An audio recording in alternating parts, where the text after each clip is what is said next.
Hello students, so today we are going to discuss the lesson plan for the electric potential in the capacitance। यहाँ पे हम लोग सिर्फ ये important चीज डिस्कस करेंगे, कौन सी फॉर्मूला है, कौन सा डेरिवेशन है एनसीईआरटी में, और उससे कैसे एनसीईआरटी के और बोर्ड लेवल के क्वेश्चन सॉल्व होते हैं। ठीक है, तो जो पहला टॉपिक है that is electrostatic potential energy. So we all know about the potential energy, how potential energy is defined. Potential energy जैसे हम लोगों ने वर्क बाय एनर्जी से पढ़ते आए हैं, potential जो work done this change in the potential energy is a negative work done by the conservative force and which is equal to work done by the external force. So work done by the external force और change in the potential energy एक ही होता है, और potential energy change जो होता है वो final minus initial होता है। ठीक है, so ये जो initial potential energy है ये चीज हम लोग रेफरेंस के हिसाब से सेट करते हैं कि जहां पे भी इनिशियल चीज लेंगे उसमें पोटेंशियल को हम लोग इनिशियली जीरो एज्यूम कर लेंगे। जैसे वर्क बाय एनर्जी में हम क्या करते थे, मान लो ये सरफेस है तो सरफेस के रिस्पेक्ट में देखते थे तो सरफेस पे पोटेंशियल एनर्जी जीरो एज्यूम करते थे, और यहाँ से ऑब्जेक्ट ऊपर जाएगा तो mgh आता था ग्रेविटेशनल पोटेंशियल एनर्जी, और नीचे माइनस mgh। जब g की वैल्यू प्लस माइनस मतलब हम बहुत वेरी नहीं कर रही थी, लेकिन वही g की वैल्यू जो वेरी करती है हाइट के साथ, डेप्थ के साथ इन ग्रेविटेशन चैप्टर, तो हम लोगों ने वहां पे पोटेंशियल एनर्जी को इनफाइनाइट के रिस्पेक्ट में चेक किया था। तो इस चैप्टर में भी हम इनफाइनाइट के रिस्पेक्ट में देखेंगे। इनफाइनाइट पे जो पोटेंशियल एनर्जी होगी इनिशियल वो हम जीरो एज्यूम करेंगे। इनफाइनाइट का मतलब क्या होता है कि उसके फील्ड के बाहर। तो जैसे मान लो यहाँ पे एक चार्ज है प्लस क्यू चार्ज, यहाँ से हम मेजरमेंट लेंगे। बी पॉइंट है मतलब इसका इलेक्ट्रिक फील्ड इंटेंसिटी इस पॉइंट पे है, यहाँ पे इसको फील्ड फील हो रहा है। इनफाइनाइट मतलब इसका फील्ड है ही नहीं, वो फील्ड से बाहर है, इलेक्ट्रोस्टैटिक फील्ड से बाहर है वो। ठीक है, that is the meaning of infinite. So that is what is the work done in bringing an particle this charge from. हम कभी भी चार्ज की बात करते हैं तो बाय डिफॉल्ट हम पॉजिटिव चार्ज की बात कर रहे होते हैं, और यहाँ पे एक टेस्ट चार्ज है। टेस्ट चार्ज का मतलब इसका चार्ज होगा वो 1 कूलम्ब होगा। ठीक है, so work done in bringing a charge from infinite to point b, from infinite to point b, so that is final potential energy minus initial potential energy। so final potential energy क्या हो जाएगा b पे, initial क्या हो जाएगा infinite पे, और infinite पे हम क्या assume कर लेते हैं जीरो। ठीक है, तो सेकंड टॉपिक आता है इसमें, that is the electrostatic potential। so electrostatic potential same gravitational potential जैसा जाता है। जैसे हम लोगों ने ग्रेविटेशन में देखा था कि पोटेंशियल एनर्जी को हम अगर मास से डिवाइड कर देते हैं तो वहां पे ग्रेविटेशन पोटेंशियल होता है, सेम वे यहाँ पे हम इसको चार्ज से डिवाइड कर देते हैं। तो अगर आप work done in bringing a charge from infinite to point B divided by that test charge, so that is a potential at a point b minus potential infinite. Infinite पे हम वैसे भी जीरो एज्यूम करते हैं। तो work done in bringing a charge from infinite to point B under the influence of that Coulomb force जो भी, divided by Q which is this ये चार्ज है जिसको इनफाइनाइट से बी पॉइंट पे लाए हैं, is equal to the potential at a point B. तो बी पॉइंट पे कितना पोटेंशियल होगा वो उसकी ये बेसिक फॉर्मूला है। ठीक है स्टूडेंट्स, देन उसके बाद जो इंपॉर्टेंट पॉइंट आता है electrostatic potential energy due to the point charge, कि पोटेंशियल एनर्जी होती कितनी है पॉइंट चार्ज के हिसाब से। सो ये सेम ऐसे ही वही फिगर बनाई हुई है। यहाँ पे पॉजिटिव चार्ज है, यहाँ पे एक 1 कूलम्ब का चार्ज है जिसको हम टेस्ट चार्ज बोल सकते हैं। इसको हम इनफाइनाइट से कोई पॉइंट बी पे लाए हैं। जब हम इनफाइनाइट से इसको ऐसे लेके आएंगे तो जो कूलम्ब फोर्स है इसको रिपेल करेगा, बिकॉज अपोज करेगा, तो इलेक्ट्रोस्टैटिक फोर्स इस डायरेक्शन में लग रहा होगा। ठीक है, आप इसको इस डायरेक्शन में लेके जा रहे होंगे, तो एक्स पॉइंट पे अगर आप पहुंचते हो, एक्स डिस्टेंस पे, मतलब ये चार्ज अब फील्ड के अंदर आ गया है। ठीक है, so what is the work done in bringing a charge from infinite to point B. Infinite से बी पे लाने के लिए कितना उसका जो work done upon charge is equal to V B, because यहाँ पे जो चार्ज लिखा है वो अपन ने 1 कूलम्ब लिखा हुआ है। ठीक है, तो ध्यान रखना इसीलिए वीबी लिखा है। आप सोचोगे कि यहाँ पे यूबी क्यों नहीं लिखा है, इसलिए वीबी लिखा हुआ है because it is divided by 1 coulomb charge, already हमने वो कर लिया है। And you know the what is the electrostatic force, that is के Q1 Q2 bye R square. तो हम एक्स पॉइंट पे देख रहे हैं, सो के Q that is a capital Q, small q is a 1 coulomb charge upon x the distance square। so ये आपका आ गया what is the electrostatic force। Work done पता चल गया, इलेक्ट्रोस्टैटिक फोर्स पता चल गया, तो हम जो work done in bringing up charge from infinite to point r, और कौन सा फोर्स है work done, we know that force into displacement, so force is electrostatic force and the small displacement is dx। तो ये derivation हमको school में पूछ सकते हैं, ठीक है ना, टेक्स्ट बुक में भी दिया हुआ है। और इसको जब हम डिराइव करते हैं तो हमारे पास जो potential at a point B की जो फॉर्मूला आती है, ठीक है ना, वो फॉर्मूला आती है के क्यू बाय आर। ध्यान रखना वो फॉर्मूला क्या आती है, के क्यू बाय आर आती है, ठीक है। अगर नेगेटिव चार्ज होता है तो माइनस के क्यू बाय आर आती है, लेकिन पॉजिटिव चार्ज है तो हमने क्या लिखा है, के क्यू बाय आर लिखा हुआ है। तो हम लोगों को यहाँ पे इलेक्ट्रिक फील्ड इंटेंसिटी और वी का एक ग्राफ भी पूछते हैं, तो ये ग्राफ भी हमको ध्यान रखना है। इलेक्ट्रिक फील्ड इंटेंसिटी में क्या हो जाएगा, electric field intensity is K Q by R square, और what is this electric potential, that is K Q by R. तो K Q by R square मतलब वो inversely proportional to square of the distance है, तो वो देखो वो ये ऐसे इस तरीके से ज्यादा नीचे जाएगा और पोटेंशियल इस तरीके से जाएगा। ये जो ब्लू लाइन बताई है ये पोटेंशियल की बताई है, और ये ई वाली जो ई की जो ग्रे लाइन है ये हम लोगों ने इलेक्ट्रिक फील्ड की बताई है। ध्यान रखना इलेक्ट्रिक फील्ड जो होगा वो के क्यू बाय आर स्क्वायर होगा, और पोटेंशियल क्या होगा, के क्यू बाय आर होगा। इसका जो ये डेरिवेशन है ये आपको याद होना चाहिए। बाकी क्वेश्चन करते समय हमको नॉर्मली फॉर्मूला ही पता होनी चाहिए, ठीक है। Then next, potential due to the electric dipole. Now it is a dipole. Dipole का मतलब एक पॉजिटिव चार्ज होगा, एक नेगेटिव चार्ज होगा। जैसे HCl मॉलिक्यूल हो गया तो वो एक डायपोल हो गया, एक H प्लस होता है और Cl माइनस होता है, ठीक है। तो एक आपका पॉजिटिव चार्ज होगा, एक आपका नेगेटिव चार्ज होगा। तो इलेक्ट्रिक डायपोल जो होता है उसको हम P से डिनोट करते हैं, वो वेक्टर क्वांटिटी होता है, और उसको हम जो डिफाइन करते हैं that is Q into 2a होता है, ठीक है। और उसका डायरेक्शन Q से माइनस Q से प्लस Q की तरफ होता है, माइनस Q से प्लस Q की तरफ। तो देखो मैंने यहाँ पे ये P को बताया है माइनस Q से प्लस Q की तरफ। इनके बीच में जो डिस्टेंस है दैट डिस्टेंस इज 2a। हम a नहीं लेते 2a लेते हैं ताकि फिर इंटीजर्स में ही आंसर आए हमारा जो भी आए। तो ध्यान रखना electric dipole is a vector quantity, it obey the law of vector. Q into 2a is a distance between that positive and the negative charge, and P vector मतलब इसके डायरेक्शन में है, इसीलिए P कैप लगा दिया है अपन ने यहाँ पे, ठीक है।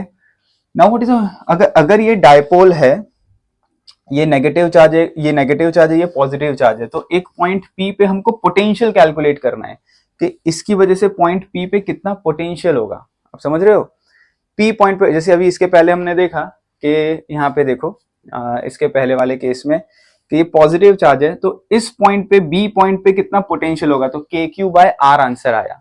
So this was only one positive charge, या तो कोई भी चार्ज कंडक्टर या जो भी है, और इसका कोई क्यू चार्ज है, वन प्लस क्यू, कोई भी क्यू चार्ज है, एक बड़ा कंडक्टर भी हो सकता है, जो भी चीज हो सकती है, ठीक है। उसका ओवरऑल चार्ज क्या है, प्लस है, तो यहाँ पे इसीलिए के क्यू बाय आर आया। तो सिर्फ इसकी वजह से इस पॉइंट पे कितना पोटेंशियल है, सो दैट इज अ के क्यू बाय आर। सो हम लोग नेक्स्ट में यही देखते हैं कि भाई इन दोनों की वजह से इस P पॉइंट में कितना पोटेंशियल होगा, ठीक है। तो इसका सेंटर, इन दोनों का जो सेंटर है वो A डिस्टेंस पे होगा, ये भी A होगा, ये भी A होगा। तो यहां से अपन ने एक एंगल पे P देखा है, ध्यान रखो ये R डिस्टेंस पे है P पॉइंट। इस पॉइंट पे पोटेंशियल चेक करना है हम लोगों को, ठीक है। प्लस Q से देखें तो R1, सॉरी, अगर हम प्लस Q से देखें तो ये डिस्टेंस कितना है, R1, ये R1 डिस्टेंस है। माइनस Q से देखें तो ये डिस्टेंस कितना हो गया आपका, R2 हो गया। और यहां से P सेंटर से जो डिस्टेंस है वो R है हमको, ठीक है। R के रिस्पेक्ट में आंसर निकालना है। ये जो एंगल बना रहा है वर्ट लाइन के साथ, डायपोल की ये जो लाइन है इलेक्ट्रिक डायपोल, इसके साथ जो एंगल बना रहा है that angle is theta. Okay, so hopefully आपको ये फिगर समझ में आ गई होगी। सो इलेक्ट्रिक डायपोल है Q into 2a P vector. अब इसका डेरिवेशन एनसीईआरटी में जो दिया है उसको उसके हिसाब से आपको पूरा डिराइव करना है। तो पोटेंशियल एट पॉइंट P होगा कितना, पहले तो ये देखते हैं। तो जैसे इसके पहले वाली थियरी देखी थी, इस चार्ज की वजह से इस पॉइंट पे कितना पोटेंशियल होगा, तो के क्यू बाय R1 बराबर, इसकी वजह से यहां पे कितना पोटेंशियल होगा, तो के माइनस क्यू बाय R2, क्योंकि माइनस नेगेटिव चार्ज है ये, तो माइनस क्यू बाय R2। तो इन दोनों का नॉर्मल हमने एडिशन किया है, वेक्टर एडिशन नहीं है, नॉर्मल एडिशन है, because potential is a scalar quantity, ठीक है।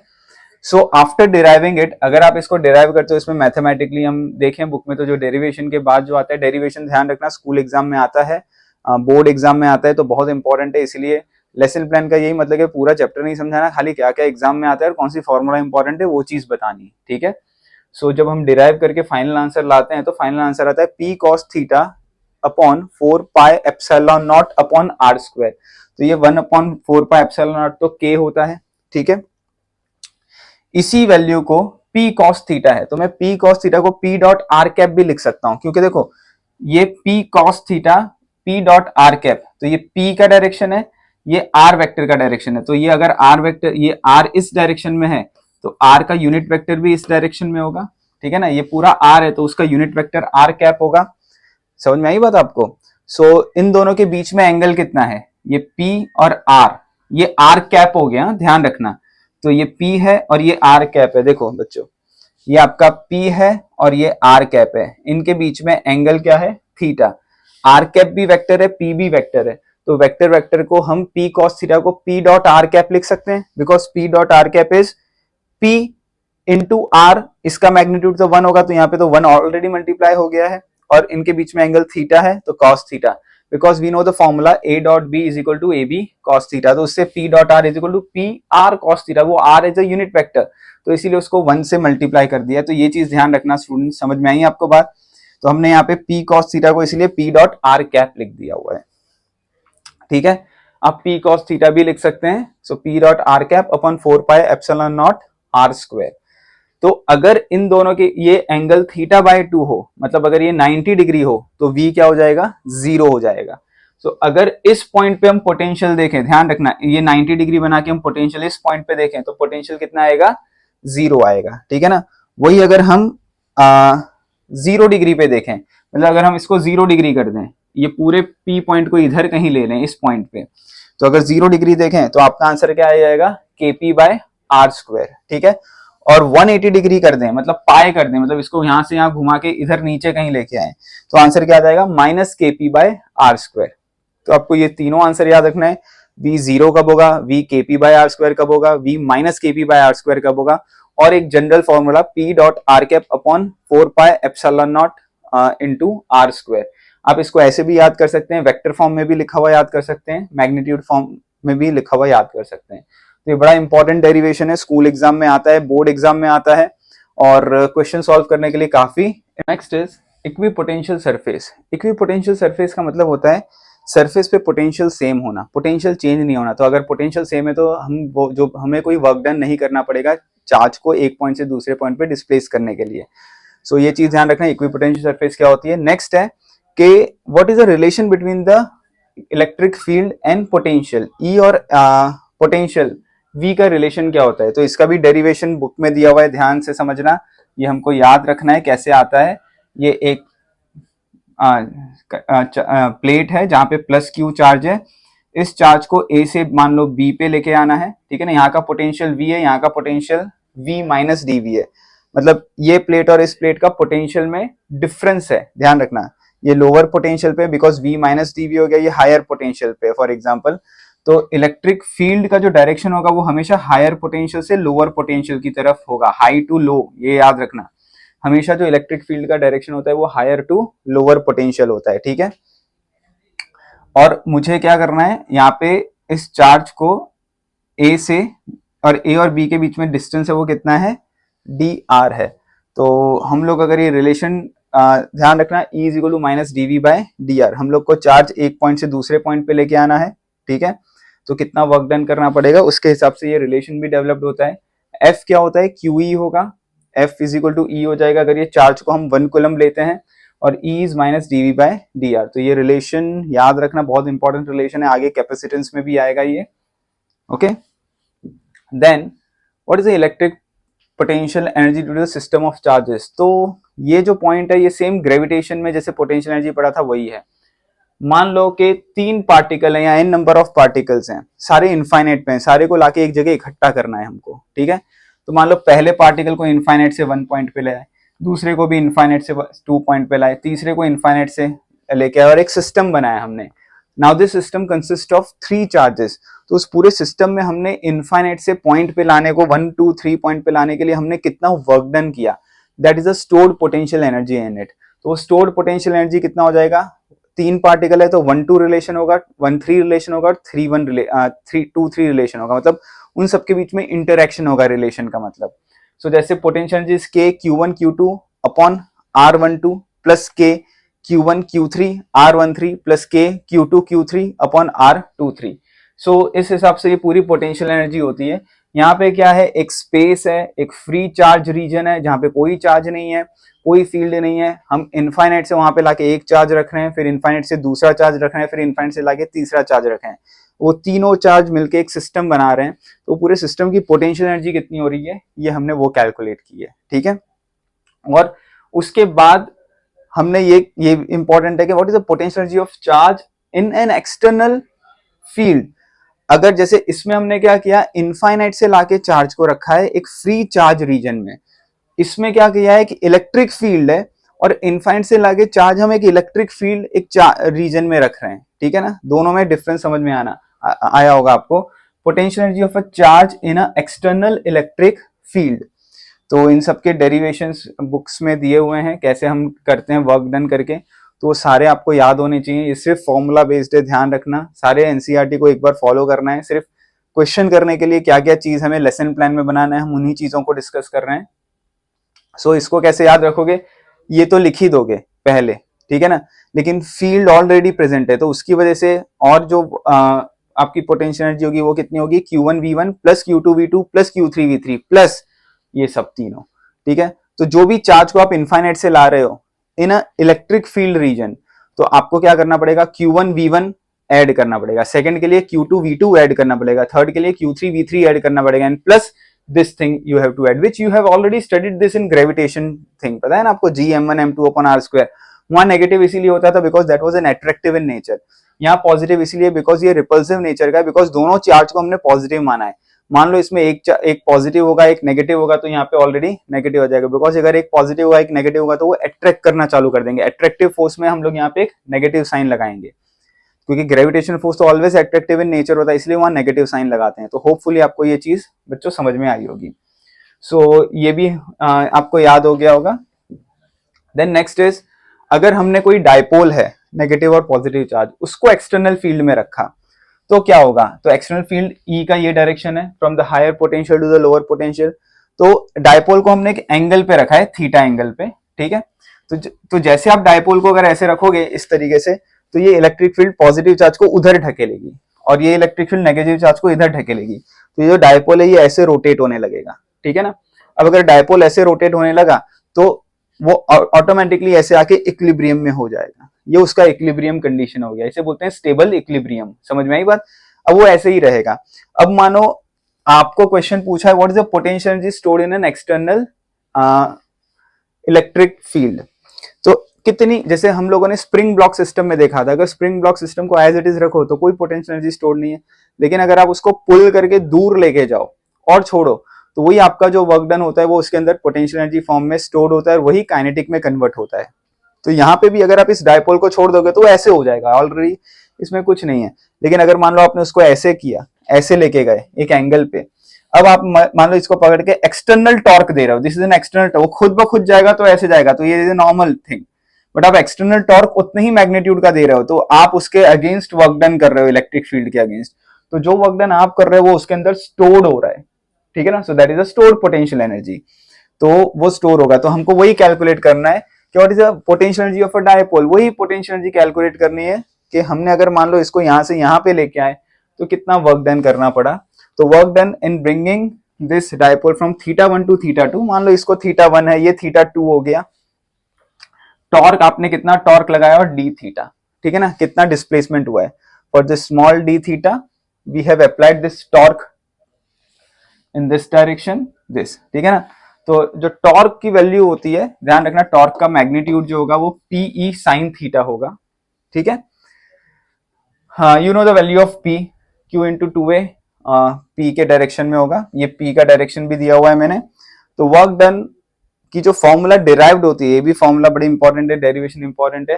That is minus P into E cos θ2 minus cos θ1, which is nothing but the stored potential energy. तो यहाँ से मैंने डेरिवेशन स्किप कर दिया है, ठीक है ना, क्योंकि हम लेसन प्लान में डिस्कस कर रहे हैं। तो this work done is nothing but the stored potential energy.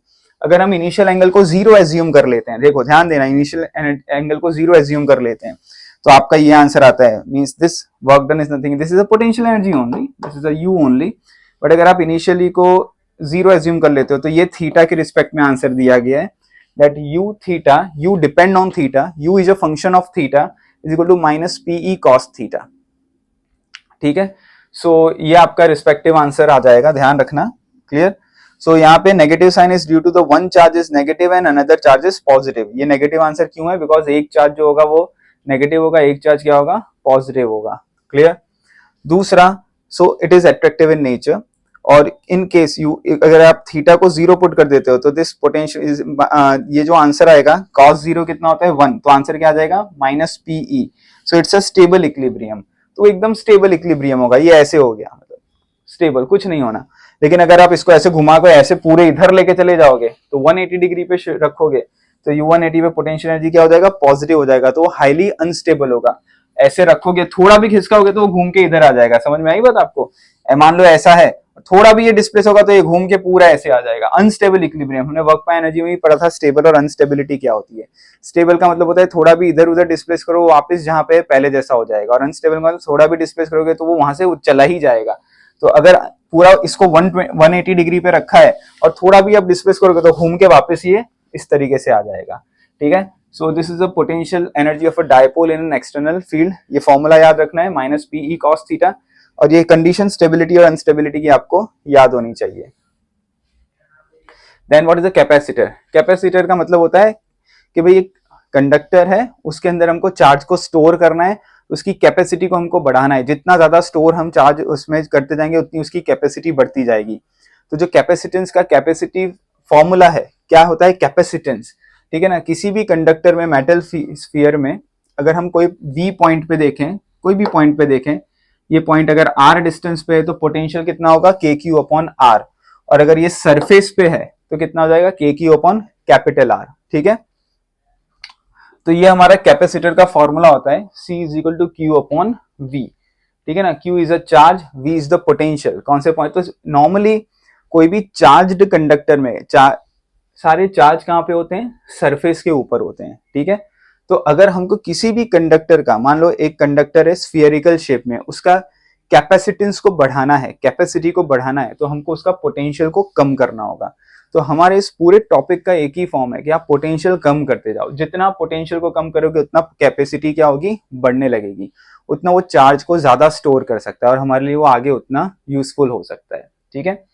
सो ये चीज बड़ी इंपॉर्टेंट है, ध्यान रखना। इसी के ऊपर एक फॉर्म भी डेवलप्ड होता है कि Q C is equal to Q by V, और डेवलप होता है C is equal to, for the spherical body C is 4 pi epsilon naught R. लेकिन अगर हम चेक करें तो आर अगर हमको बहुत बड़ा बनाना पड़ेगा तो कैपेसिटी बड़ा बनेगा, लेकिन हम लोग नॉर्मली जो भी कैपेसिटर बनाते हैं वहां पे उसके पोटेंशियल को कम करते हैं, कम करते जाते हैं और फिर उसकी कैपेसिटी बढ़ती है, हम उसमें ज्यादा चार्ज स्टोर कर सकते हैं। तो ऐसे ही पैरेलल प्लेट कैपेसिटर आता है। पैरेलल प्लेट कैपेसिटर में क्या करते हैं हम लोग? यहाँ पे पॉजिटिव चार्ज देंगे, पॉजिटिव चार्ज देने की वजह से यहाँ पे नेगेटिव चार्ज डेवलप्ड होगा। अगर यहाँ पे जब नेगेटिव चार्ज डेवलप्ड होगा, आपने फर्स्ट चैप्टर में पढ़ा होगा कि यहाँ पे एक इलेक्ट्रिक फील्ड आएगी। यहाँ पे अगर पॉजिटिव चार्ज है तो यहाँ पे नेगेटिव चार्ज डेवलप्ड होगा। यहाँ पे जो इलेक्ट्रिक फील्ड आती है that is sigma upon epsilon not. ये इंटरनल फील्ड जो डेवलप्ड होती है दो प्लेट के बीच में, ये हमने पहले वाले चैप्टर में पढ़ा हुआ है, ठीक है। सो ये नेगेटिव है, इसका पोटेंशियल अगर V है तो इसकी वजह से इसका पोटेंशियल अब हो जाएगा V माइनस वी डैश, तो इनडायरेक्टली इसका पोटेंशियल कम हो गया। मान लो मैं ये प्लेट को हटा दूं और इसी को पॉजिटिव चार्ज दूं, तो अगर ये खाली अकेला प्लेट रखूं तो इसका पोटेंशियल क्या हो जाएगा? V हो जाएगा, और उसमें चार्ज क्या हो जाएगा? Q हो जाएगा। अब मैं इसके पैरेलल एक प्लेट रखता हूं तो वो इस, और तो वो भी वो नेगेटिवली चार्ज हो जाएगा, बिकॉज ये पॉजिटिव चार्ज है तो नेगेटिव चार्ज होगा, और बाकी ग्राउंडेड कर दिया तो बाकी के जो चार्ज होंगे पॉजिटिव चार्जेस नेगेटिव को अट्रैक्ट करेगा, और बाकी के इसमें जितने भी पॉजिटिव चार्ज होंगे वो ग्राउंड हो जाएंगे, ठीक है। तो अब ये नेगेटिव चार्ज हो गया, ये पॉजिटिव चार्ज प्लेट हो गया। उसकी वजह से क्या हो गया? यहाँ इस प्लेट का जो पोटेंशियल है वो माइनस वी है, तो इस प्लेट की वजह से अब इस प्लेट पे जो पोटेंशियल होगा वो कितना होगा? V माइनस वी डैश हो जाएगा। दैट मीन्स इसका पोटेंशियल कम हो गया तो कैपेसिटी और बढ़ सकती है, चार्ज बढ़ सकता है। तो इसीलिए ये पैरेलल प्लेट हम कैपेसिटर यहाँ पे यूज करते हैं। तो अगर आप देखोगे तो Q is equal to C V है, E is equal to V by D है, ये हमने अभी रिलेशन देखा, E is equal to minus D V by D R. तो minus D V by D R मतलब ये E by D, D V, तो D V upon D R को हमने क्या लिखा है? V by D. उससे अगर हम रिलेशन डेवलप करें तो अपने पास ये फॉर्मूला डिराइव, ये भी डेरिवेशन याद रखना है कि वो रिलेशन डेवलप्ड होता है, वैल्यू सब्स्टिट्यूट करते जाओ। E is equal to sigma upon epsilon not. जो सिग्मा की वैल्यू होती है दैट इज ये प्लेट है तो क्यू बाय ए हो जाएगी, ठीक है ना, चार्ज अपॉन एरिया। सो यहाँ पे वो सिग्मा को अपन चार्ज अपॉन एरिया रखा है और जो फाइनल आंसर आता है वो A epsilon not upon D आता है, ध्यान रखना। तो पैरेलल प्लेट कैपेसिटर जो होते हैं उसकी जो कैपेसिटी होती है वो A epsilon not by D होती है, ठीक है students. Then next effect of dielectric. अब भाई कैपेसिटर बना तो दिया लेकिन उसकी कैपेसिटी को और बढ़ाना है, हमको और इंक्रीज करना है, तो बीच में हमको डाइलेक्ट्रिक इंट्रोड्यूस करना पड़ेगा। डाइलेक्ट्रिक इंट्रोड्यूस करने से क्या होता है, कैपेसिटर्स जो कैपेसिटर होता है उसकी कैपेसिटी और इंक्रीज होती है और पोटेंशियल क्या होता है, डिक्रीज होती है। तो मान लो पैरेलल प्लेट कैपेसिटर है, उसका ये पॉजिटिव चार्ज है, ये नेगेटिव चार्ज है। तो पॉजिटिव चार्ज है तो surface charge density plus sigma होगी, यहाँ पे surface charge density negative sigma होगी।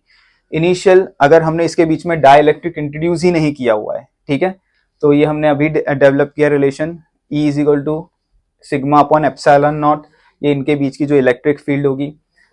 Sigma is equal to Q upon A surface charge density. V not आपको पता है ई वी नॉट डी होता है, ठीक है ना, because E is V not by D and C is equal to A epsilon not upon D.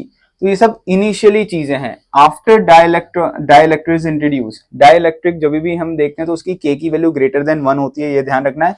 And what is K, epsilon upon epsilon not, that is epsilon of a medium upon epsilon not of free space, ये हमेशा 1 से बड़ी होगी, ठीक है।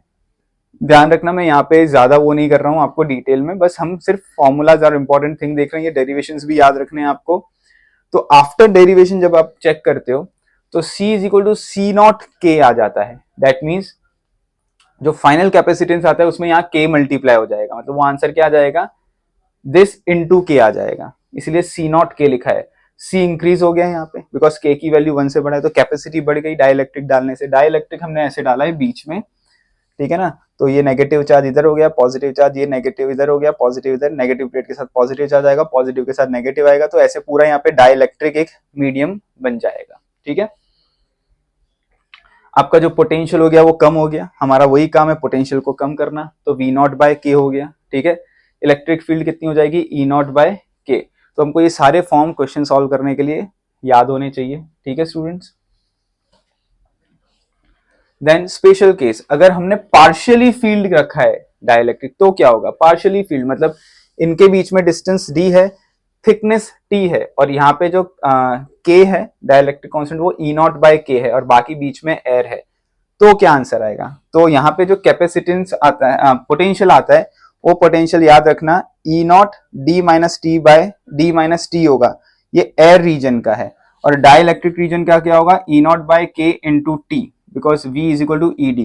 तो ये दो चीज होगा, एक किसकी वजह से होगा, एयर रीजन की वजह से होगा, एक किसकी वजह से होगा, डाइलेक्ट्रिक रीजन की वजह से होगा, जो हमने यहाँ पे इंट्रोड्यूस किया हुआ है, ठीक है। जो C की वैल्यू आती है, कैपेसिटी कितनी आती है, तो ए एप्सिलॉन नॉट अपॉन डी आता था पहले, अब क्या हो जाएगा, ए epsilon not upon D minus this thickness T plus T upon के, ध्यान रखना, ठीक है। तो ये आंसर आता है, इसका भी डेरिवेशन हमको याद रखना है। तो ये C हो गया आपका। Also C is equal to, ये रिलेशन आया अगर मेटल है, ध्यान रखना बीच में हमने मेटल रखा है, यहाँ पे डाइलेक्ट्रिक की जगह मेटल रखा है, तो फॉर मेटल K इनफाइनाइट होता है, तो हमारा क्या आंसर आ जाएगा, हमको यहाँ पे K को इनफाइनाइट कर देना है, तो ये क्या हो जाएगा, 0 हो जाएगा। तो हमारा जो आंसर आएगा A epsilon not upon D minus T हो जाएगा। Clear students. सो ये कुछ चीजें याद रखनी है। इनिशियली क्या थी वो मैंने यहाँ पे लिखी हुई है कि इनिशियली ये था, ये आपका इलेक्ट्रिक फील्ड था sigma upon epsilon not which is was Q upon A epsilon not and C is equal to Q upon V। हमने एक डाइलेक्ट्रिक बीच में रखा है जिसका थिकनेस T है, तो उसकी वजह से अब C कितना हो गया, V कितना हो गया, E कितना हो गया, C कितना हो गया और V कितना हो गया, वो इंपॉर्टेंट है, ध्यान रखना। और अगर मेटल है तो ये आंसर आता है। अब एक क्वेश्चन और भी आता है कि ये एक स्लैब रखा है, दो अलग अलग डाइलेक्ट्रिक स्लैब रखे हैं बीच में, तो वैसा अगर रखा है तो देखो ये D डिस्टेंस है K1, इसका थिकनेस T1, ये अलग एक डाइलेक्ट्रिक है उसका K2 और ये थिकनेस T2, तो उसका जो आंसर आता है वो भी याद रख लेना, A epsilon not upon D minus T1 minus T2 plus T1 upon K1 plus T2 upon K2, ठीक है स्टूडेंट्स। देन नेक्स्ट है जो capacitor in series and parallel connection. तो सीरीज और पैरेलल कनेक्शन में क्या होता है, तो ये बड़ा सिंपल सा है। सीरीज कनेक्शन में जो कैपेसिटर का जो फाइनल आंसर आता है that is 1/C equivalent is equal to 1/C1 plus 1/C2 up to 1/Cn। यहाँ पे तीनों कैपेसिटर में चार्ज इक्वल होंगे, ठीक है ना। यहाँ पे ये वाला अगर पॉजिटिव टर्मिनल ऑफ बैटरी से कनेक्टेड है, ये नेगेटिव टर्मिनल ऑफ बैटरी से कनेक्टेड है, तो यहाँ का चार्ज प्लस क्यू होगा, यहाँ का चार्ज माइनस क्यू होगा, यहाँ का भी प्लस क्यू माइनस क्यू। अगर सब में चार्ज सेम है तो सबके पोटेंशियल अलग होंगे, तो पोटेंशियल ओवरऑल पोटेंशियल सबका एडअप हो जाएगा V1 plus V2 plus V3। सो V हम कभी भी कैलकुलेट करेंगे तो Q अपॉन CS रखेंगे, ध्यान रखना, because V is Q upon C, ठीक है। तो यहाँ पे CS आ जाएगा सीरीज का और 1/CS यहाँ से हमको कैलकुलेट होगा। तो ये भी एक फॉर्म याद रखना है, ये बड़ा इंपॉर्टेंट है। देखो पैरेलल, ये सीरीज वाला हम यहाँ पे दिया है, यहाँ पे मैंने पैरेलल प्लेट कैपेसिटर्स दिए हैं। अगर पैरेलल कैपेसिटर को पैरेलल कनेक्शन में रखा है, पैरेलल प्लेट कैपेसिटर, क्योंकि कैपेसिटर तो पैरेलल होता है, ठीक है ना, पैरेलल प्लेट्स होते हैं, और इसको अपन ने पैरेलल कॉम्बिनेशन में रखा है। मतलब तीनों कैपेसिटर के अक्रॉस जो पोटेंशियल है वो सेम है, तो सबके अक्रॉस पोटेंशियल सेम है, तो सब में चार्ज अलग अलग होंगे। एक कैपेसिटर में चार्ज Q1 होगा, दूसरे में Q2 होगा, तीसरे में Q3 होगा, और उनका जो C इक्विवेलेंट होगा वो C1 plus C2 plus C3 होगा, और चार्ज जो होगा वो ओवरऑल एडअप हो जाएगा Q1 plus Q2 plus Q3। यहाँ पे क्या होता है, चार्ज सब इक्वल होते हैं, Q1 is equal to Q2 is equal to Q3 होता है, ठीक है। यहाँ पे V1 V2 V3 तीनों अलग होते हैं, तो नेट पोटेंशियल क्या हो जाता है, V1 plus V2 plus V3। यहाँ पे क्या हो जाएगा, V1, ये सारे V सेम होंगे, तो यहाँ पे Q अगर अपन को निकालना है तो that is C parallel into V। तो ये कुछ इंपॉर्टेंट फॉर्मूलाज हैं जो आपको याद रखनी है, ठीक है।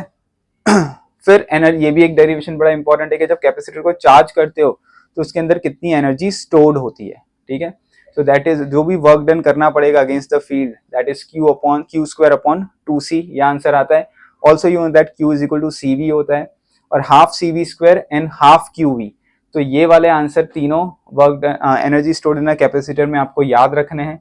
इसका भी डेरिवेशन आपको ध्यान से याद रखना है। इसमें डेरिवेशन बहुत सारे हैं, बोर्ड एग्जाम में डेरिवेशन आ सकते हैं, और जितने भी मैंने फॉर्मूला कर रहे हैं उससे एनसीईआरटी के क्वेश्चंस और बोर्ड लेवल के क्वेश्चन आसानी से सॉल्व हो जाते हैं। ओके स्टूडेंट्स, सो होपफुली आपको ये लेसन प्लान समझ में आया होगा।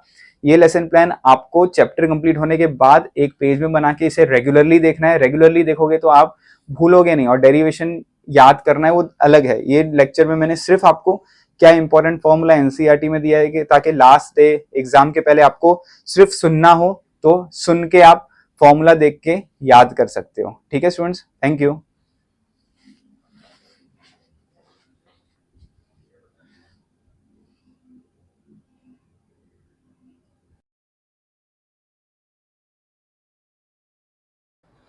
So now in this question, two charges are given which are located at 16 centimeter apart.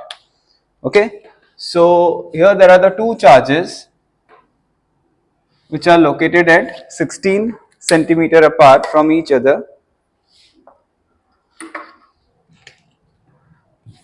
One charge is Q1, which is 5 into 10 to the power minus 8 coulomb, and another charge is Q2, minus 3 into 10 to the power minus 8 coulomb. Okay, now at what point on the line joining the two charges, at what point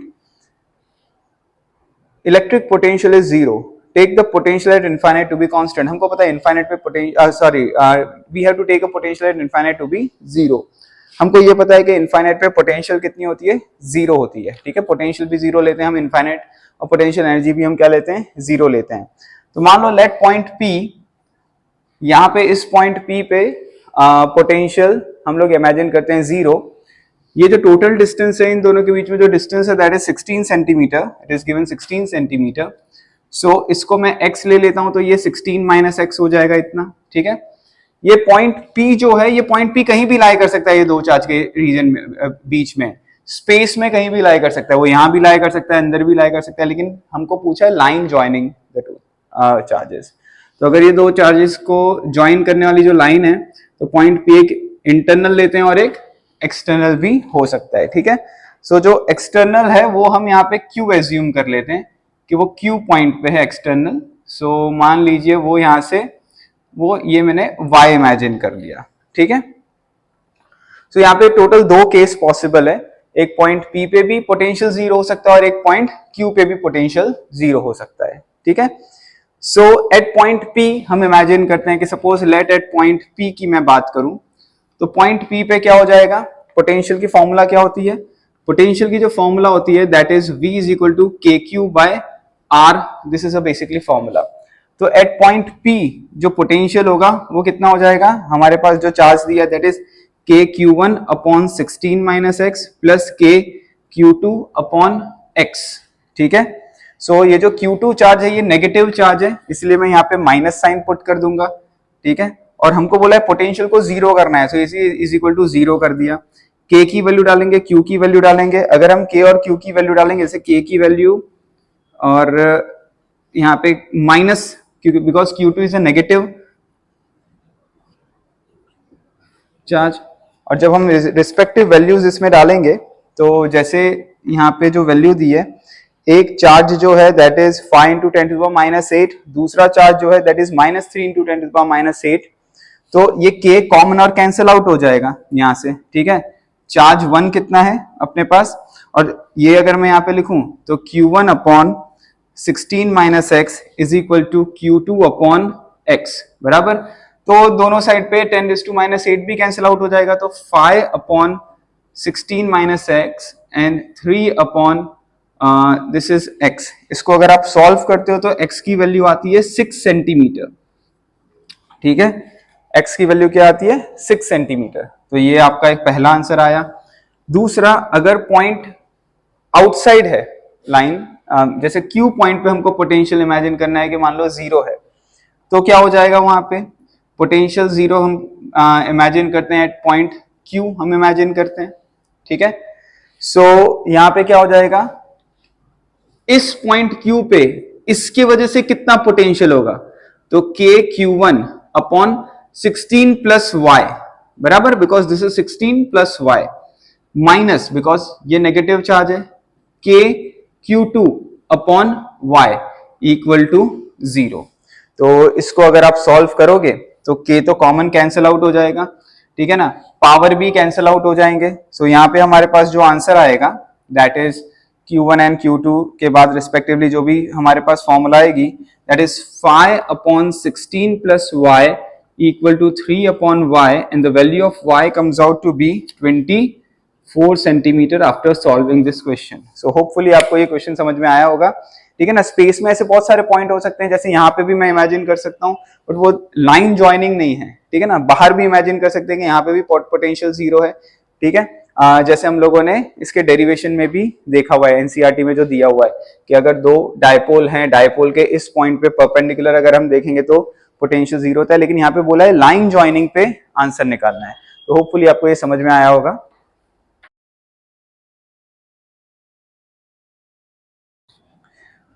So next question, a regular hexagon of side 10 centimeter has a charge of 5 microcoulomb at each of its vertices. So regular hexagon, hexagon क्या होता है? We know that it is a six-sided figure. Okay, each sides are equal and they make equal angle with respect to each other. तो each angle 120 degree होगा। तो regular hexagon है, उन सबके यहाँ पे चार्ज रखा है, सारे चार्ज क्या हैं? सेम चार्ज हैं, suppose they are Q charge, सारे चार्जेस इक्वल हैं, ठीक है। और इनकी साइड भी 10 सेंटीमीटर देके रखिए, इसको इमेजिन कर लें हम x, तो ये सारे लेंथ इक्वल हो जाएंगे, ओके। ओके, तो ये सब साइड इक्वल लेंथ हो जाएगी। Calculate the potential at the centre of the hexagon. तो सेंटर ऑफ द हेक्सागन अगर हम देखें, suppose this is a point O, यहां से अगर मैं ये डिस्टेंस निकालता हूं, मान लो ये डिस्टेंस A हो गया, तो ये डिस्टेंस भी A होगा। नॉर्मली ये 120 डिग्री होता है, तो ये 60 डिग्री हो जाएगा, ये 60 डिग्री हो जाएगा और ये भी 60 होगा। सो इनडायरेक्टली ये लेंथ भी कितनी हो जाएगी आपकी x, बिकॉज इक्विलेटरल ट्राइंगल यहाँ पे बनेगा, ठीक है। सो अगर ये x है तो ये सब x हो जाएंगे, बिकॉज ये 60 डिग्री बनेगा, ये भी 60 डिग्री बनेगा, बिकॉज ये रेगुलर हेक्सागन है, तो ईच एंगल 120 होता है, तो उसका बाइसेक्टर जाके सेंटर पे मिलता है, ठीक है। सबके चार्जेस दिए हुए हैं, ये ट्राइंगल दिया, ये हमारे पास एक इक्विलेटरल ट्राइंगल बन गया। सो इस सेंटर पे हमको पोटेंशियल पूछा गया है, what is the potential at the centre. We know that what is the formula for the potential, the formula for the potential is KQ by R, this is basically the formula, ठीक है।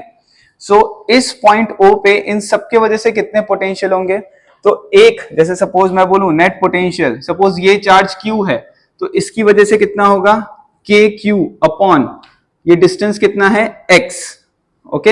ऐसे कितने charges हैं 6, तो ये answer आ गया आपका। बस अब इसमें अपन को वैल्यू सब्स्टिट्यूट करनी है और अपना रिस्पेक्टिव आंसर आ जाएगा। K की वैल्यू 1/4 पाई एप्सिलॉन नॉट हो जाएगी, ठीक है। और Q अपन को कितना दिया है 5 माइक्रो, दैट मींस 5 × 10⁻⁶ दिया हुआ है। X हमारे पास कितना है 10 सेंटीमीटर, 10 सेंटीमीटर को मैं 0.1 लिख देता हूं मीटर में, इंटू 6। तो अगर आप इसको सॉल्व करते हो, सॉल्व करने के बाद आपके पास जो आंसर आएगा that comes out to be 2.7 × 10⁶ volt, ठीक है ना। तो ये रिस्पेक्टिव आंसर आता है। होपफुली आपको ये क्वेश्चन बच्चों समझ में आ गया होगा।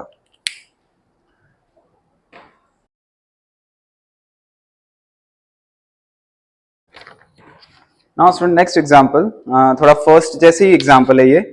इन this example 2 charges are given. Suppose यहाँ पे जैसे हम लोगों ने देखा कि 2 चार्जेस गिवन है हमको, दोनों एक 2 माइक्रोकूलम है, एक -2 माइक्रोकूलम चार्ज है, ठीक है ना।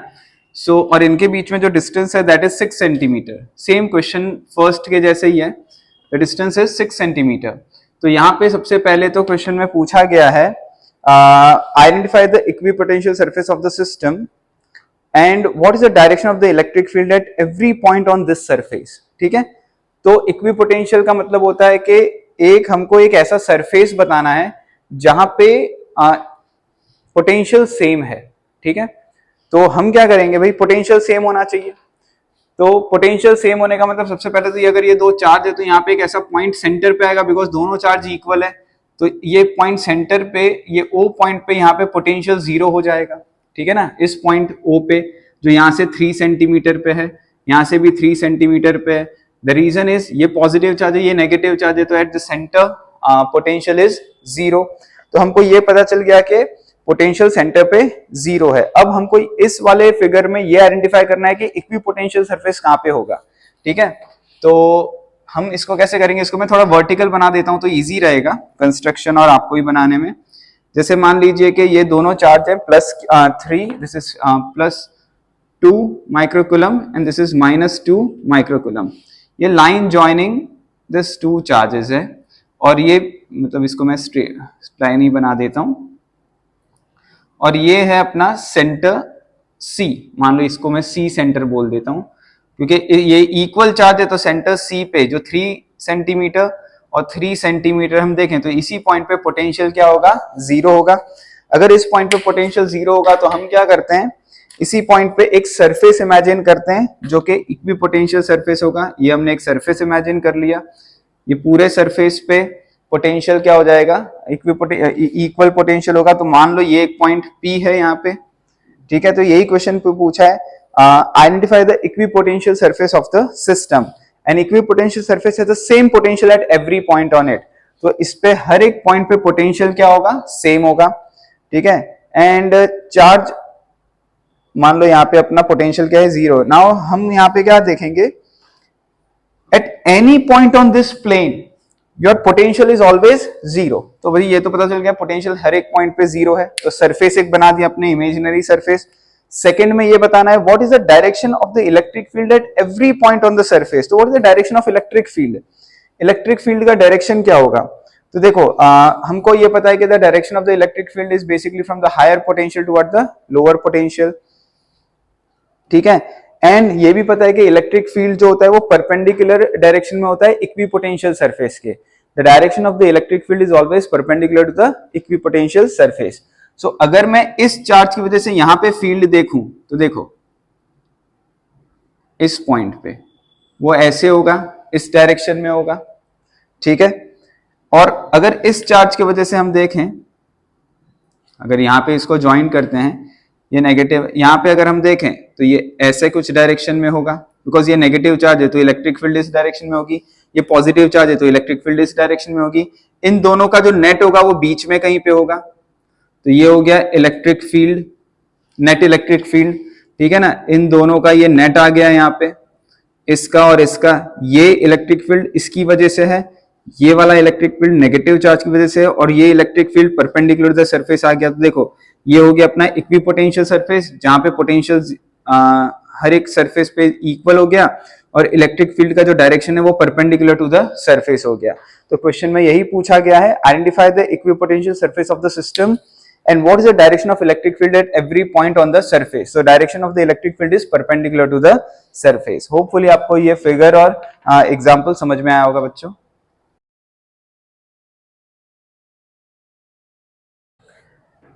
Now in next question, a spherical conductor of radius 12 centimeter. So there is a one spherical container of radius 12 centimeter. Okay. This is a radius which is 12 centimeter, has a charge of, इसके ऊपर जो charge है, that charge is 1.6 into 10 to the power minus 7 coulomb, distributed uniformly on the surface on its surface. So uniformly distributed है this charge on the surface of sphere. Okay. What is the electric field inside the sphere? हमको पता है क्या, ये conducting sphere है, conducting sphere में inside electric field कितनी होती है, 0 होती है, ठीक है।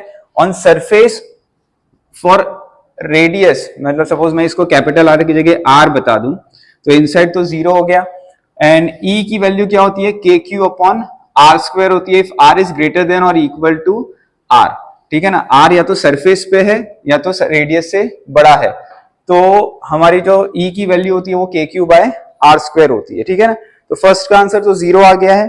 Just outside the sphere, just outside मतलब हमारा 12 सेंटीमीटर है, तो 12 सेंटीमीटर का मतलब होता है सरफेस पे, मतलब ये आपका सेकंड वाला आंसर आया। तो जस्ट आउटसाइड द स्फीयर को हम सरफेस इमेजिन कर लेते हैं, तो ये हो जाएगा के क्यू अपॉन आर स्क्वायर। के की वैल्यू हमको पता है 9 इंटू 10 टू द पावर 9 है, चार्ज हमको दिया हुआ है 1.6 into 10 to the power minus 7, और रेडियस हमको दिया हुआ है 12 into 10 to the power minus 2 the whole square, ठीक है ना। सेंटीमीटर में दिया है तो मीटर में कन्वर्ट कर दिया है, तो हमारा E ऑन सरफेस जो आ गया that comes out to be 10 to the power 5 newton पर coulomb. Okay, and outside 18 centimetre, मतलब एक आउटसाइड पूछा है 18 सेंटीमीटर इस पॉइंट P पे। So suppose outside at point P, so KQ upon this R square, K की value हमको पता है, Q भी हमको पता है, और कितना दिया हुआ है, 18 दिया हुआ है यहाँ पे, ठीक है। So 18 into 10 to the minus 2 the whole square, so हमारा यहाँ पे जो आंसर आ जाएगा वो 4.4 into 10 to the power 4 Newton पर कूलम्ब आ जाएगा। तो होपफुली आपको बच्चों ये क्वेश्चन समझ में आ गया होगा।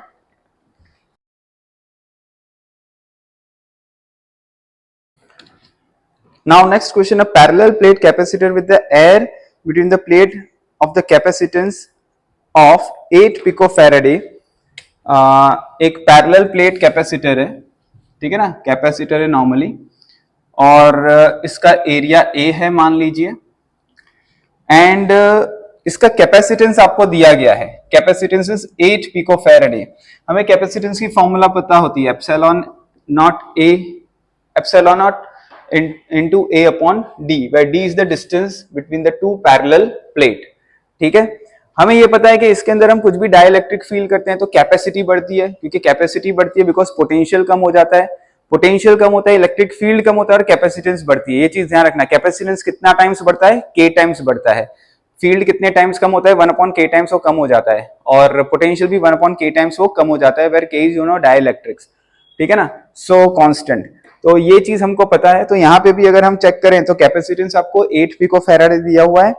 अब ऐसा बोला है if the distance between the plate is reduce to the half, मतलब अगर ये D डिस्टेंस है अब रिड्यूस हाफ कर दिया, मतलब अब जो नया आ गया उसमें D/2 डिस्टेंस कर दिया, ठीक है ना, और इस field with the dielectric constant of 6, इसके बीच में डाइलेक्ट्रिक कांस्टेंट 6 इसके बीच में पुट कर दिया गया है, ठीक है। सो आपको न्यू कैपेसिटी पता करनी है, ठीक है। सो न्यू कैपेसिटी कितनी हो जाएगी, C dash is equal to हमारा K टाइम्स इंक्रीज हो जाएगा, so K times C increase हो जाएगा इनिशियल लेवल से, सो k टाइम्स c अब क्या होगा एप्सिलॉन नॉट, a तो सेम ही रहा है और ये d/2 हो गया, बराबर। अपना नया जो डिस्टेंस हो गया वो d/2 हो गया, बस। तो ये आपका आंसर आ गया। आप यहाँ पे इसको देखोगे तो 2k epsilon not a upon d हो जाएगा।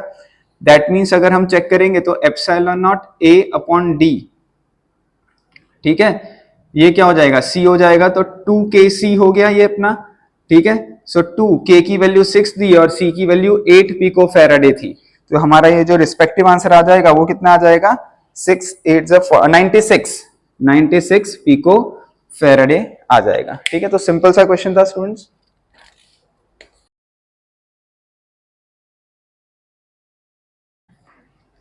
Now, in this question, three capacitor, each of capacitance 9 picofarad are connected in series. तो यहां पे 3 कैपेसिटर हैं, हमने उसको सीरीज में कनेक्ट किया हुआ है।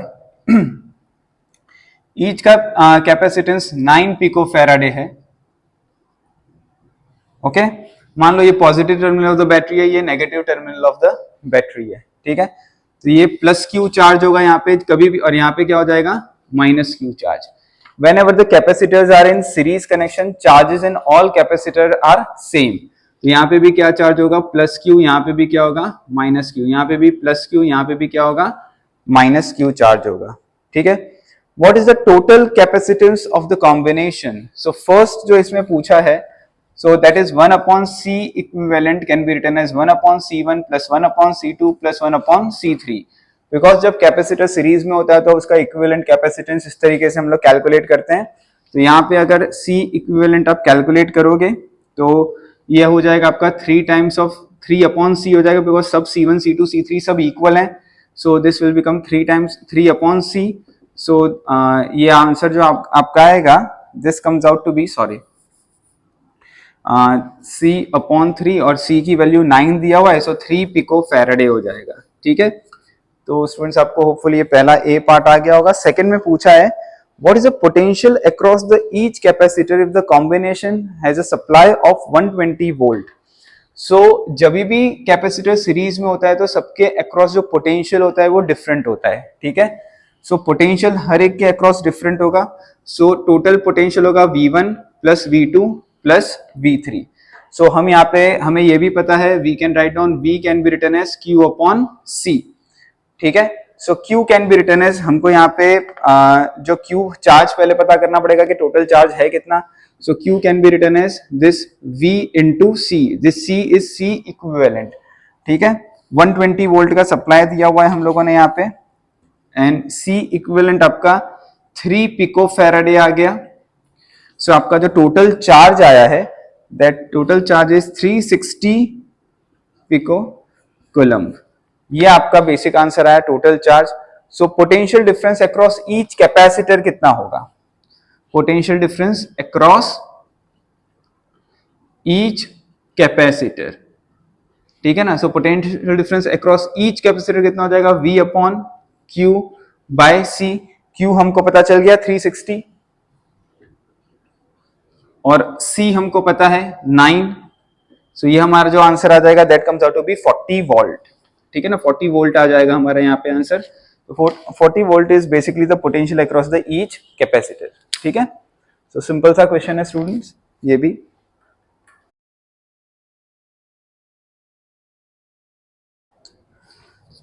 Now in next question, 3 capacitors of capacitance 2, 3 and 4 picofarad are connected in parallel। तो यहाँ पे पैरेलल कॉम्बिनेशन दिए हुए हैं। This is first capacitor, this is second capacitor, मान लें this is a third capacitor. They are basically connected in parallel. So parallel connection है इनके बीच में, okay? और it is connected with how much volt of battery? 100 volt of battery के साथ ये basically connected है, okay? सबके कैपेसिटेंस, फर्स्ट का जो कैपेसिटेंस है दैट इज 2, सेकेंड का है 3 एंड थर्ड का है मान लो 4। एंड सब में अगर पैरेलल कॉम्बिनेशन होता है तो सब में चार्जेस क्या होते हैं डिफरेंट होते हैं, और पोटेंशियल अक्रॉस द कैपेसिटर क्या होता है सेम होता है, ठीक है स्टूडेंट्स। तो सबसे पहले तो यहाँ पे C इक्विवेलेंट कैलकुलेट करना है। तो C इक्विवेलेंट क्या हो जाएगा, डायरेक्टली एडिशन हो जाएगा C1 plus C2 plus C3। तो इसका जो डायरेक्ट आंसर आएगा 9 पिको फैराडे में दिया हुआ है, सो 9 पिको फैराडे आ जाएगा। 2 + 3 + 4, so this comes out to be 9 और पिको फैराडे में दिया हुआ है हमारा, ठीक है ना। सेकंड पूछा हुआ है determine what is the total capacitance of the combination. So total capacitance of the combination हमको पता चल गया। सेकंड में हमको पूछा गया है determine the charge of each capacitor the combination is connected with the 100 volt supply. So charge हमको कैलकुलेट करना है, तो चार्ज की जो फॉर्मूला होगी that is C into V होती है।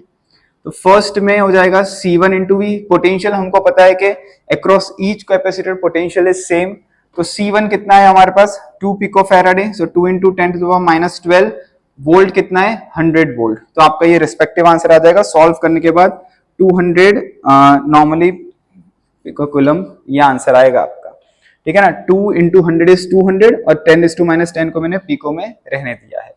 वैसे ही अगर आप Q2 चार्ज कैलकुलेट करेंगे तो C2 इंटू वी आएगा। C2 कितना है 3 इंटू 10⁻12 और V तो हमारा 100 ही है, सो ये आ जाएगा 300 pico coulomb.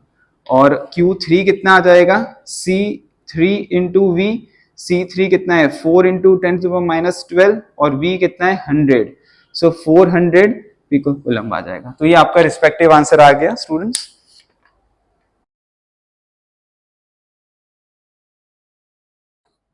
Now in next question, a parallel plate capacitor with air between the plate, each plate has an area of 6 into 10⁻³ metre square.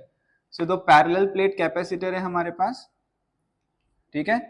इस पैरेलल प्लेट कैपेसिटर को हम लोगों ने 100 वोल्ट बैटरी से कनेक्ट किया हुआ है, ओके। और इसका जो सरफेस एरिया है प्लेट का वो 6 into 10⁻³ मीटर स्क्वायर दिया हुआ है। तो एक यहाँ पे ये पॉजिटिव चार्ज आ जाएंगे इस कैपेसिटर पे, इस प्लेट पे। यहाँ पे हमारे पास कौन से चार्ज आ जाएंगे, नेगेटिव चार्ज आ जाएंगे, ठीक है। इनके बीच में एयर है और इनके बीच में जो गैप है दैट इज 3 mm का गैप है, ठीक है। सबसे पहले पूछा गया है कि what is the capacitance. So capacitance की फॉर्मूला क्या होती है, epsilon not A upon D। सो ये बेसिक फॉर्मूला होती है। हम अगर वैल्यू सब्स्टिट्यूट कर देंगे यहाँ पे 8.85 इंटू 10⁻12 एप्सिलॉन नॉट की वैल्यू होती है। A हमको दिया है 6 into 10⁻³ upon D is 3 mm। सो ये वैल्यू पुट करने के बाद हमारे पास जो कैपेसिटेंस आएगा that comes out to be 1.77 into 10⁻11 faraday, ठीक है ना। तो ये पहला आंसर आपके पास आ गया। सेकेंड में आपको पूछा गया है what are the charges on each plate. तो चार्ज की फॉर्मूला क्या होती है हमारे पास, Q equal to C into V. So आपको कैपेसिटेंस पता है, V आपके पास दिया हुआ है 100 वोल्ट, तो बस आपके पास यहाँ पे चार्ज आ गया। चार्ज कितना हो गया स्टूडेंट्स, वो हो गया आपके पास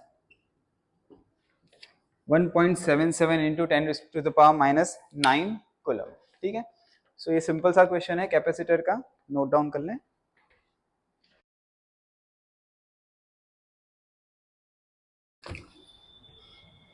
नाउ नेक्स्ट क्वेश्चन इज, जैसे हम लोगों ने प्रीवियस क्वेश्चन देखा था वैसे वही क्वेश्चन है। ये पैरेलल प्लेट कैपेसिटर है और इसका हमको एरिया गिवन ही था, that is this area is 6 into 10⁻³ metre square. It is connected with the 100 volt battery.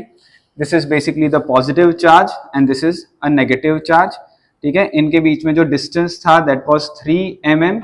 तो हम लोगों ने यहाँ पे इसका जो कैपेसिटर है, कैपेसिटी है वो कैलकुलेट किया था। इसमें जो कैपेसिटी आया था दैट इज 1.77 इंटू 10⁻11 फैराडे, ठीक है ना। और ये हमको बेसिकली पता था। अब यहाँ पे क्या बोला हुआ है इस क्वेश्चन में कि यहाँ पे हम लोगों ने एक 3 mm की बेसिकली माइका शीट डाली, इंट्रोड्यूस कर दी है, जिसका डाइलेक्ट्रिक कांस्टेंट 6 दे दिया है। मतलब यहाँ पे हम लोगों ने क्या कर दिया, एक माइका शीट इंट्रोड्यूस कर दी, बीच में एक डाइलेक्ट्रिक डाल दिया। तो डाइलेक्ट्रिक डालने से नया capacitance K times of C हो जाएगा। So K into C, K कितना दिया है अपन को यहाँ पे, इन लोगों ने 6 दिया हुआ है। तो 6 इंटू दिस 1.77 इंटू 10⁻11, तो ये आपका न्यू कैपेसिटेंस आ जाएगा। इसका आंसर आ जाएगा 1.062 इंटू 10⁻10 फैराडे।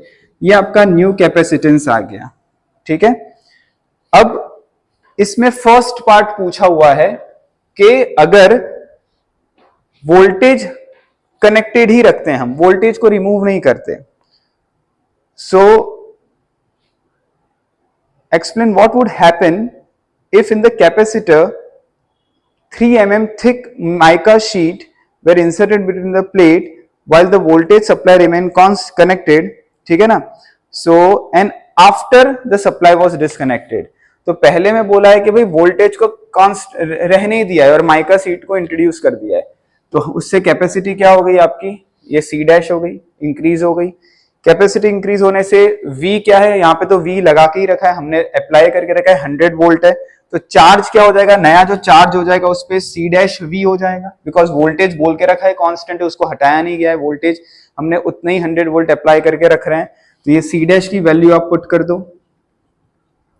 और वोल्टेज हमने 100 वोल्ट दिया ही हुआ है, तो नया चार्ज जो अब आएगा इसके ऊपर वो कितना आएगा, सॉल्व करने के बाद 1.062 इंटू 10⁻⁸ कूलम चार्ज हो जाएगा, ठीक है ना। जो प्रीवियस केस में कितना था, इस वाले प्रीवियस एग्जांपल में जो चार्ज था दैट वाज 1.77 इंटू 10⁻⁹ कूलम था, और अब इतना चार्ज हो गया है, ठीक है ना।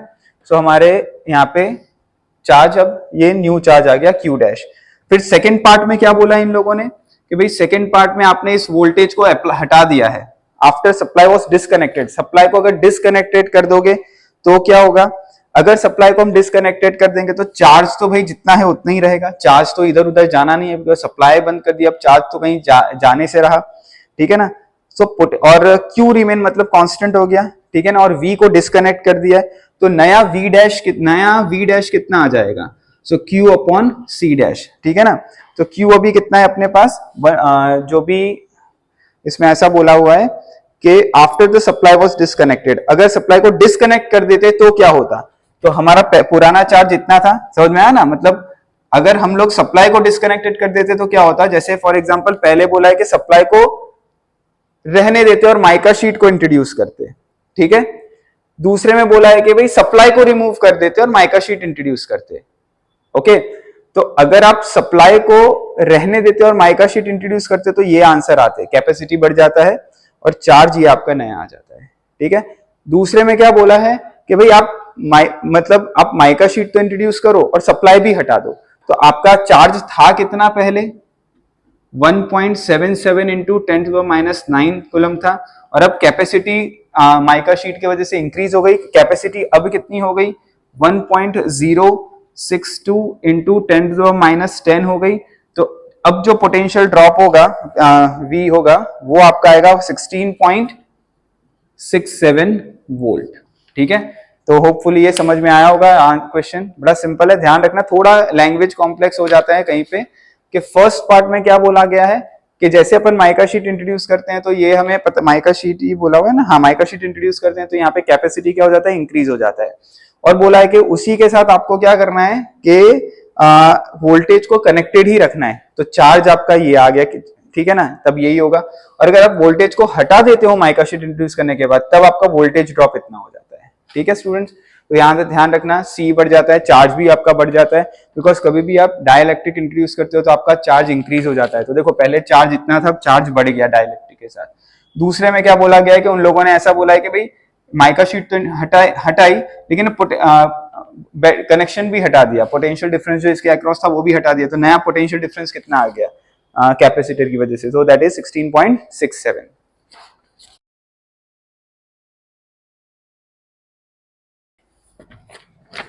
Now in next question, a 12 picofarad capacitor is connected to 50 volt of battery. So this is a capacitor which is connected with the 50 volt of battery. It's again a very simple question. This is plus Q charge minus Q charge, okay, and this volt is 50 volt. How much electrostatic energy is stored in the capacitor? So हमको पता है कि जो energy stored होता है that is half CV square, ठीक है ना। आपको C दिया हुआ है और आपको V दिया हुआ है। C कितना दिया हुआ है 12 पिकोफैराडे, V कितना दिया है 50 स्क्वायर, बस तो ये आपका आंसर आ जाएगा 1.5 इंटू 10⁻⁸ जूल। सो बड़ा सिंपल सा क्वेश्चन है स्टूडेंट्स, फॉर्मूला बेस्ड।